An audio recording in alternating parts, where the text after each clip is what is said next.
নমস্কাৰ কিংখা ৱাৰ্ডৰোবলৈ আপোনালোকক আজি আকৌ স্বাগতম জনাইছোঁ। আজি আপোনালোকৰ মাজলৈ আকৌ দুযোৰ কাপোৰ মই লৈ আহিছোঁ। খাদী কটনৰ কাপোৰ হয়, গৰমত পিন্ধা খুব আৰামদায়ক।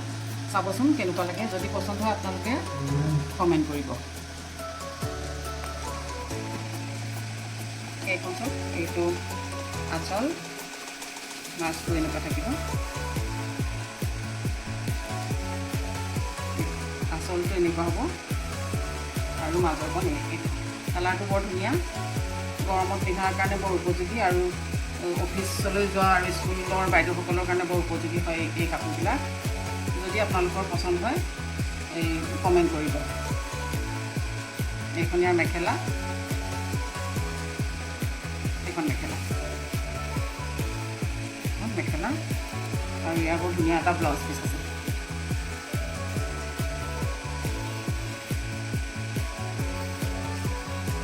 এইটো চাবচোন,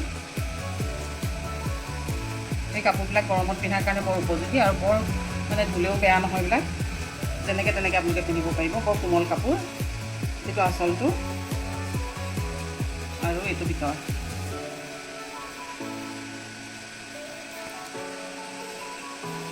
আঁচলটো দহি কৰাই থাকিব, মেখেলাখন চিলাই ল'লেই হ'ল।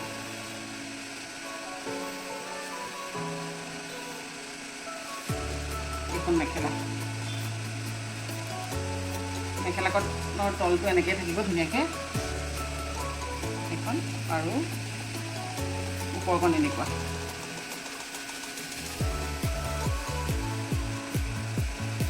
আৰু লগতে এটা ধুনীয়া ব্লাউজ পিচ। যদি আপোনালোকৰ পচন্দ হৈছে নিশ্চয় হোৱাটছআপ কৰিব বুলি আশা কৰিলোঁ। নমস্কাৰ।